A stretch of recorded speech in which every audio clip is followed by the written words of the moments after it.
Bienvenidos, leyendas. Hoy cruzamos un umbral. Hoy no hablamos solo de historia, de fechas y de discografía. Hoy hablamos de un secreto guardado en el corazón mismo del rock. Un pacto de silencio que duró 3 décadas. Una verdad oculta bajo capas de dolor, respeto y tiempo. Han pasado 30 años desde aquel noviembre gris en que Freddie Mercury partió físicamente, y sin embargo, su sombra, su eco, su presencia titánica no ha hecho más que crecer.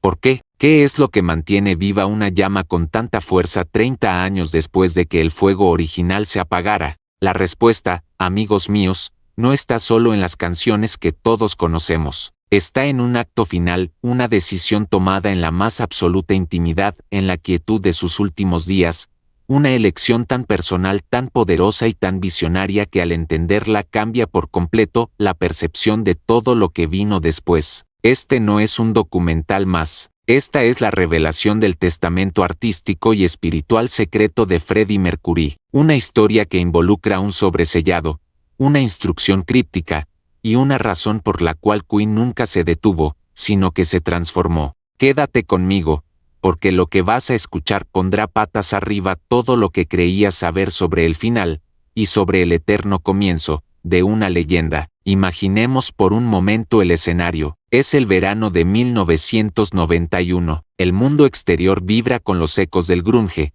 con la agitación política, con la vida que sigue su curso frenético. Pero detrás de los altos muros de Garden Lodge, en Kensington, el tiempo adopta una cualidad distinta, espesa, preciosa y terrible. El aire está cargado de la quietud de quien libra una batalla final. Freddie Mercury, la personificación de la energía desbordada, del exceso vital, del rock and roll hecho carne, está ahora físicamente reducido, frágil. La enfermedad ha hecho estragos en su cuerpo, pero quienes lo visitaron en esos días, desde sus compañeros de banda hasta sus amigos más íntimos, coinciden en un detalle fundamental: sus ojos. Sus ojos, dicen, ardían con una intensidad sobrenatural. No era la luz del escenario, era la luz de una forja interior, de una creatividad que, ante la proximidad del final, se volvía más urgente, más pura, más obsesiva que nunca.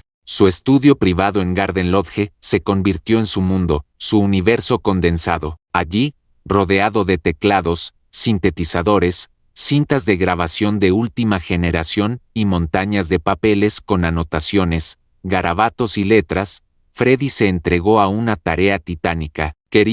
Necesitaba, dejar grabado todo, cada melodía que resonaba en su cabeza, cada fragmento de armonía, cada idea lírica que surgía en la quietud de la noche. No era un trabajo, era una misión, un intento de capturar el alma misma antes de que se desvaneciera. Se pasaba horas, a veces apoyado, a veces luchando contra el agotamiento, cantando, tarareando, tocando. Grababa demos completas, bosquejos de canciones, simples progresiones de acordes, incluso risas, suspiros, comentarios para sí mismo. Era un archivo sonoro de su mente creativa en su momento más vulnerable y más lúcido. Sabemos por los álbumes póstumos que de allí salieron joyas como A Winter Tale, esa canción de una belleza pastoral y tranquila que es como una pintura impresionista de su jardín. O Moter Lau, la última canción que grabó donde su voz dividida en capas suena a la vez poderosa y desgarradoramente cansada. Pero lo que la narrativa oficial no cuenta es el volumen,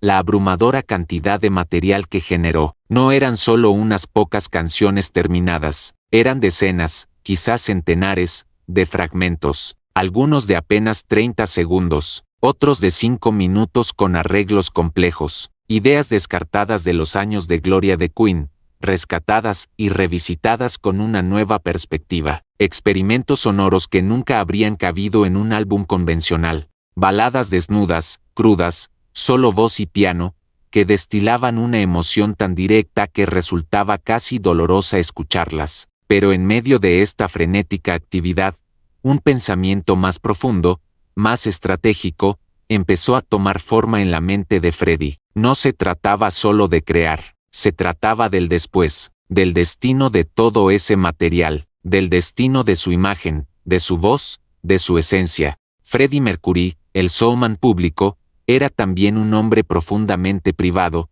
con un agudo sentido de la dignidad y un terror casi patológico a ser malinterpretado, a ser convertido en una caricatura, o peor, en un producto. Le aterraba la idea de que, tras su muerte, se iniciara una máquina de explotación sin control, que se publicaran canciones a medias, mal remezcladas, sin contexto, solo por el afán de lucro, que su legado se convirtiera en una serie interminable de álbumes perdidos y descubrimientos que diluyeran la magia en lugar de potenciarla. Quería controlar la narrativa, incluso desde más allá. Quería que su muerte no fuera un punto final, sino un nuevo tipo de comienzo. Es aquí, en este cruce entre la creatividad febril y la preocupación por el legado, donde se gesta la decisión secreta. Según un relato construido, a partir de fragmentos de testimonios de personas muy cercanas a su círculo íntimo cuya confidencialidad hemos respetado, pero cuyos datos hemos cotejado con eventos y declaraciones públicas verificables de la época, Freddie inició una serie de conversaciones cruciales. Primero con Mary Austin, su amor de toda la vida, su roca. En la quietud de la noche, le confesaba sus temores. Mary, no quiero que me conviertan en un fantasma que vende discos. No quiero que mi voz se convierta en un jingle. Esto, decía señalando las pilas de cintas, esto es mi sangre, es lo último que tengo, tiene que servir para algo más. Luego, en momentos de lucidez y fuerza, hablaba con Jim Hutton, su pareja, sobre la importancia de la autenticidad. La gente recordará la máscara, Jim, el leotardo, el bigote, el micrófono roto. Pero esto, y se tocaba el pecho, esto es lo que importa, y esto está en las cintas, en los silencios, entre las notas. Sin embargo, la conversación definitiva, el momento en que la idea cristalizó en un plan concreto, ocurrió con la persona que, fuera del ámbito personal,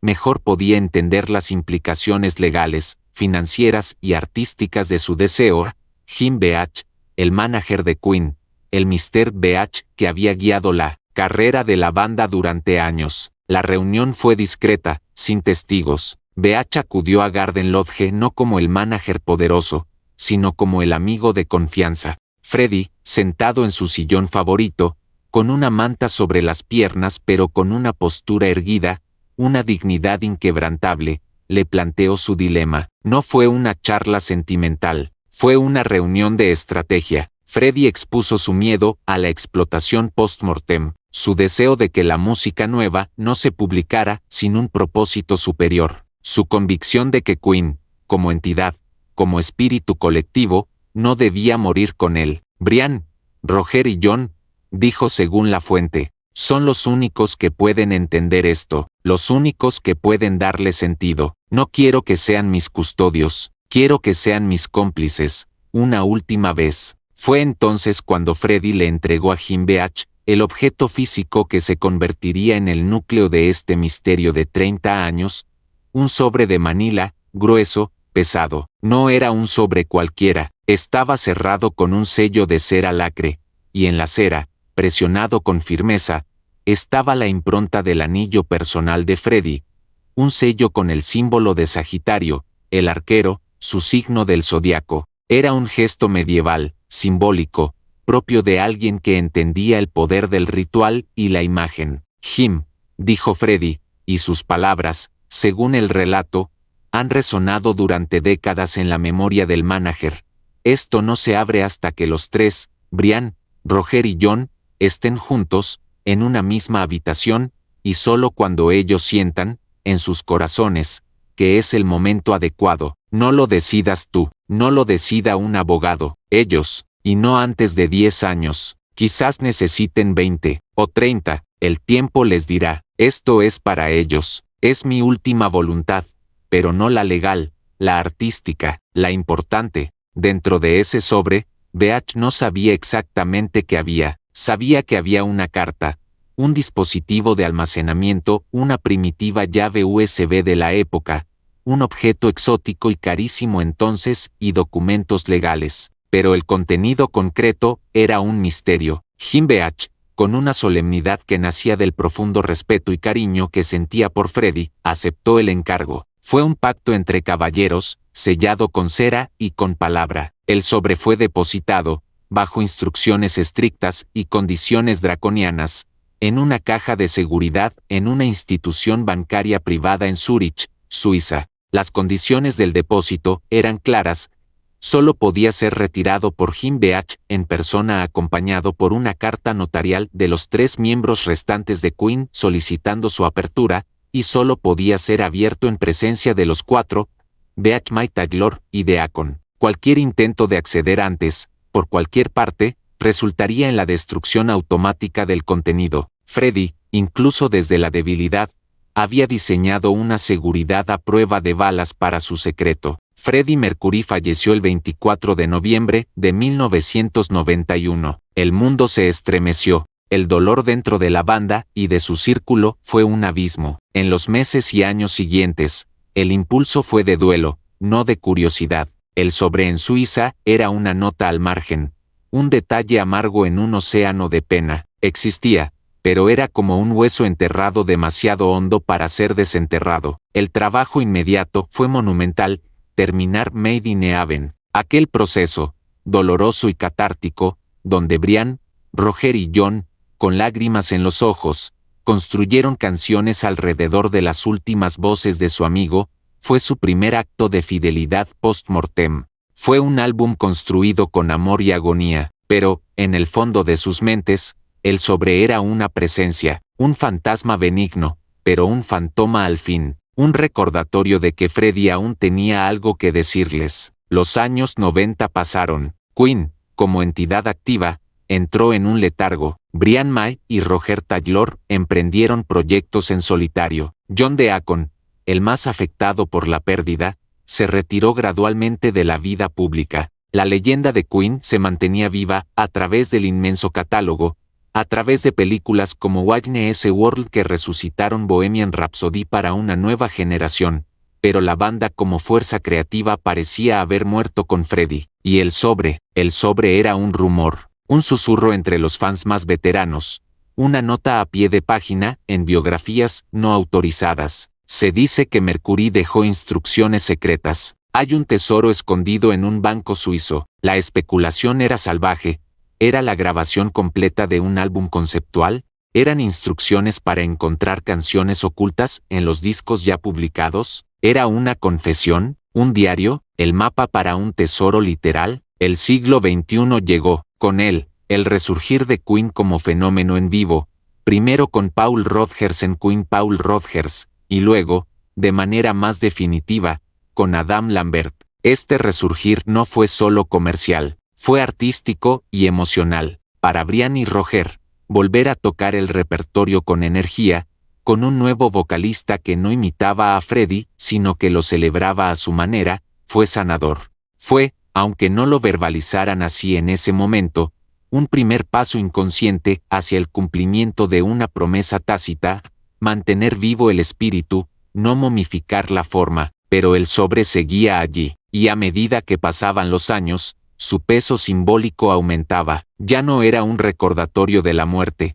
sino una promesa de algo, un último mensaje pendiente. La fecha límite de los 10 años había pasado hace mucho. ¿Cuándo sería el momento adecuado? Freddie les había dejado esa decisión, una responsabilidad enorme. ¿Cómo saberlo? ¿Sería en un aniversario redondo? ¿En un momento de crisis personal para la banda? ¿Cuándo el mundo lo necesitara? El punto de inflexión, según nuestra investigación y la narrativa que proponemos, llegó no con un evento grandioso, sino con un silencio global, la pandemia de COVID-19 en 2020. El mundo se detuvo, los escenarios se apagaron, la música en vivo murió. Brian May, confinado en su casa, en su observatorio, pasó horas mirando las estrellas, reflexionando sobre la fragilidad, la conexión, el aislamiento y el legado. Roger Taylor, en su casa de campo, vivía una quietud forzada que le recordaba, quizás,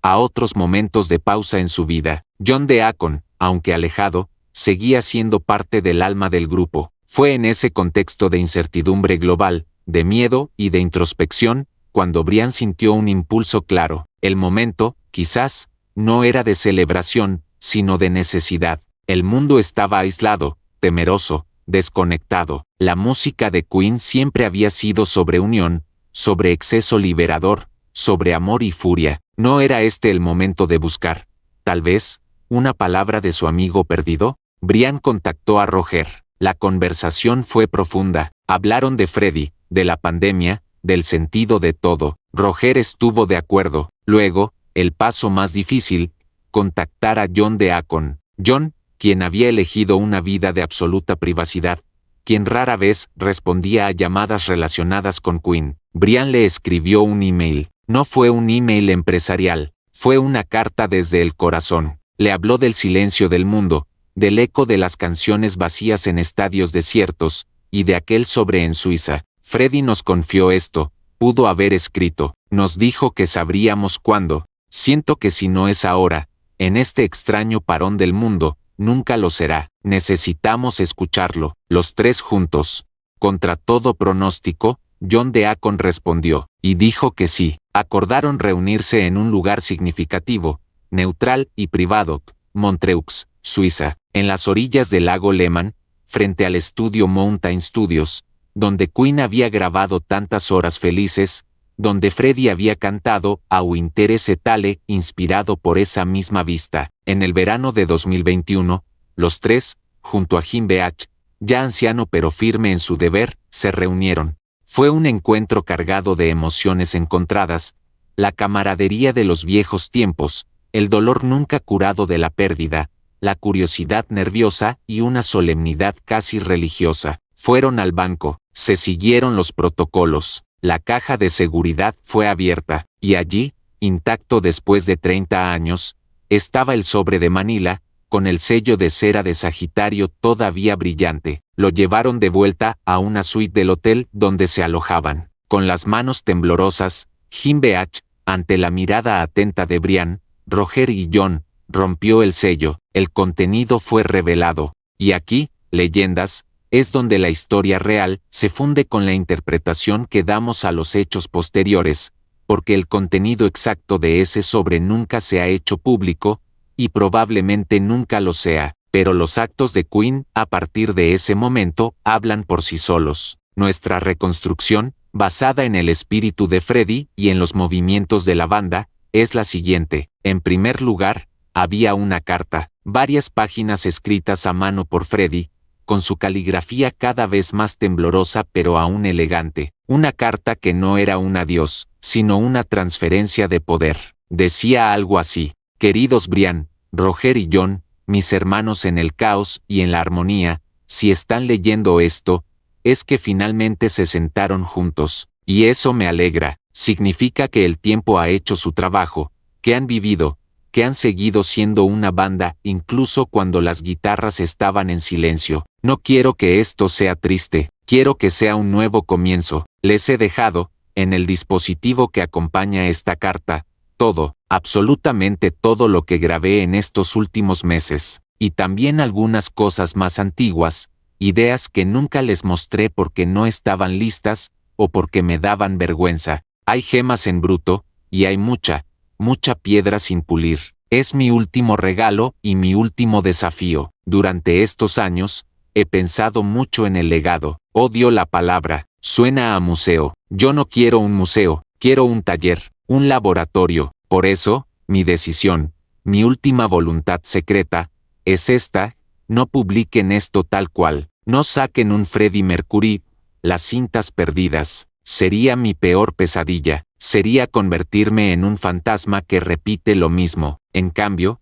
les doy este material, este caudal de ideas, para que lo usen, como ustedes quieran, como lo sientan. ¿Recuerdan cómo trabajábamos? Uno traía un riff, otro un ritmo, yo una melodía, y entre los cuatro lo construíamos. Pues bien, ahora yo les traigo el riff, la melodía, el ritmo, desde donde sea que esté. Está en esas cintas. Tomen un fragmento de una de mis demos, un verso, un coro, un simple acorde de piano, y construyan una canción nueva a su alrededor.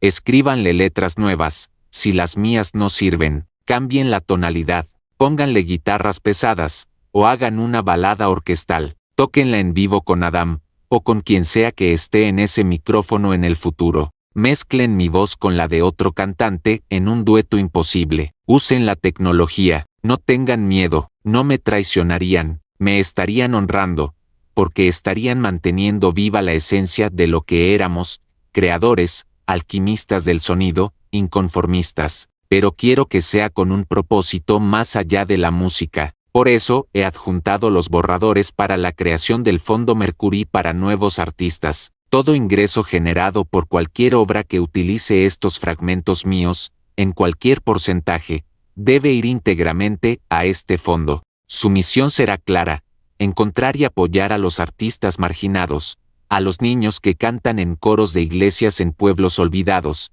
a las bandas de garaje que no pueden pagar un estudio, a los compositores que luchan contra enfermedades o prejuicios, a los Freddy, a los Brian, a los Roger y a los John del mañana que no tienen un Jim Beach que crea en ellos. Que mi voz, transformada por ustedes, les dé un escenario, un estudio, una oportunidad. No me conviertan en una estatua de mármol en una plaza, me conviertan en semillas, en lluvia, en el fertilizante del que broten nuevos y extraños árboles. Ese es mi último deseo, los quiero con toda la furia del mundo. Ahora, vayan y hagan un desastre glorioso. Siempre suyo, Freddy. La carta, sin duda, los dejó sin aliento. Luego estaba el dispositivo, un archivo digital enorme para la época. Cuando lo conectaron a un ordenador, vieron la lista interminable de archivos de audio.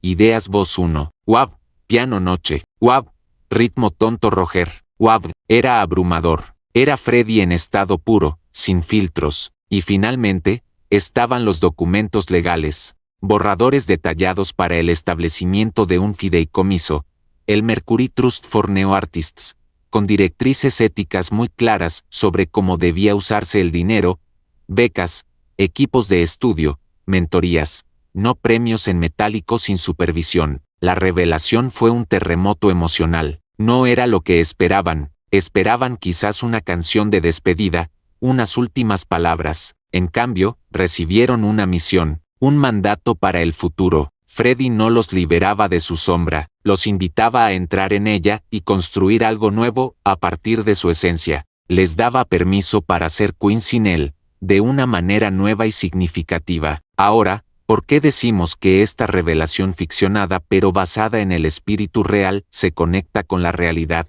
Miremos los hechos que siguieron a 2021, tras ese hipotético viaje a Montreux. En septiembre de 2022, Queen anunció de la nada Face It Alone, una canción perdida de las sesiones de The Miracle. Fue presentada como un descubrimiento del archivo, pero, ¿lo fue realmente? ¿O fue el primer acto deliberado, consciente, de cumplir el mandato de Freddy? No fue simplemente sacar una canción inédita. Fue una canción poderosísima con una letra que resonaba de manera escalofriante con los tiempos que corrían. When storms are raging round you, and rain falls from above when you got no one to run to just face it alone. Fue como un mensaje en una botella lanzado 30 años atrás y recibido en el momento justo de aislamiento pandémico. El lanzamiento fue un evento global, pero más importante, los ingresos se dirigieron, en parte significativa, a causas benéficas relacionadas con la salud y las artes.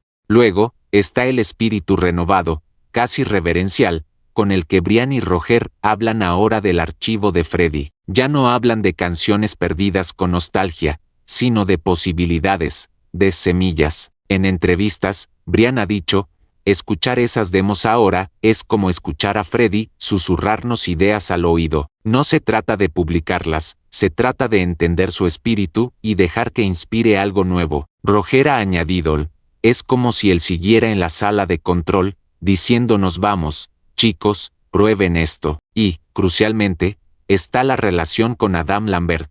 Ya no es un simple cantante invitado, es el vocalista de Queen, aceptado como tal. Brian y Roger no le piden que imite, le piden que sea él mismo, dentro del ecosistema Queen. Y Adam, con un respeto profundo, a menudo habla de canalizar el espíritu de Freddy, no de copiarlo. Esa es justamente la idea, un nuevo elemento interactuando con el legado, no una réplica. ¿No es eso exactamente lo que el Freddy de nuestra carta hipotética hubiera querido? Un nuevo cantante, un nuevo cómplice, interactuando con las ideas que él dejó atrás. También está el aumento silencioso pero sostenido de la actividad filantrópica de la banda en áreas de apoyo a jóvenes músicos y comunidades LGBTQ+, becas con el nombre de Mercury, talleres, donaciones de equipos, actividades que van más allá del gesto publicitario y parecen formar parte de un plan estructurado, de un fondo con un propósito. Entonces, la tesis de Leyendas del Rock es esta: la decisión secreta que Freddy tomó antes de morir no fue sobre una canción, o un álbum, o una confesión. Fue una decisión filosófica y práctica sobre la inmortalidad. Eligió no ser un monumento, sino un recurso. Eligió darles a sus hermanos de banda no solo su música, sino el permiso y la obligación de reinventarla, de usarla como combustible para el futuro. El secreto no era el contenido del sobre, sino la intención detrás de él. Y ese secreto, mantenido durante 30 años, fue revelado no al público, sino a sus destinatarios, en un momento de necesidad global. Y una vez revelado, comenzó a manifestarse en el mundo a través de acciones concretas, lanzamientos estratégicos, un nuevo enfoque en la continuidad de la banda, y una filantropía enfocada en el futuro. Esto cambia todo. Significa que Queen, tal como la vemos hoy, no es una banda tributo a sí misma, es un organismo vivo que está ejecutando, de manera consciente o intuitiva, la última voluntad de su frontman. Cada vez que Brian May cita un riff de una demo antigua en una nueva pieza, cada vez que Roger Taylor usa un ritmo inspirado en esos fragmentos, cada vez que una canción como Face y Talones sale a la luz con un propósito benéfico, están cumpliendo el pacto secreto. Freddie Mercury, en un acto de genialidad visionaria, diseñó su propia trascendencia. Se aseguró de que su muerte no fuera el fin de la creatividad, sino un punto de inflexión hacia una nueva forma de ella. Ahora, esta historia, más allá de su fascinación, nos lleva a una pregunta inevitable, una llamada a la acción que trasciende la figura de Freddie y Queen y nos alcanza a cada uno de nosotros, aquí, en este momento. Freddie, enfrentado a la finitud más absoluta, eligió crear, elegir dar, eligió convertir su despedida en un prólogo. Nos dejó la pregunta más incómoda y poderosa: ¿qué estamos haciendo nosotros con nuestro tiempo, con nuestro talento, con nuestra voz, por limitada que sea? No necesitas ser una estrella de rock mundial para tener un legado. Tu legado puede ser la canción que le enseñas a tocar a tu hijo en la guitarra. Puede ser el apoyo que le das a un amigo que quiere empezar una banda. Puede ser la valentía de cantar aunque creas que no tienes buena voz. Puede ser simplemente mantener viva la llama de la música auténtica, la que habla al alma, en un mundo de algoritmos y contenido desechable. Freddie nos mostró que el legado no es lo que dejas atrás, sino la energía que pones en movimiento para que otros la continúen. Por eso, desde Leyendas del Rock, hoy te lanzamos un desafío en honor a esa decisión secreta de Freddie. Un desafío en 3 partes. Primero, conecta. Como Freddie se conectó con Brian, Roger y John para crear magia, conéctate tú. Busca a tu tribu, a tus cómplices creativos. ¿Tocas un instrumento? Busca a alguien que cante. ¿Escribes? Encuentra a un músico. Forma tu propio Queen en miniatura. La creación compartida es 1000 veces más poderosa. Segundo, crea, sin miedo al juicio. Freddie grabó ideas tontas, fragmentos, cosas imperfectas. Esa fue la materia prima de la eternidad. No esperes a tener la canción perfecta. Graba tu idea en el teléfono. Escríbela en una servilleta. Da el primer paso. Tu voz, tu riff, tu poema, es único. Es tu fragmento de alma. Ponlo en el mundo. Tercero, sé generoso con tu legado.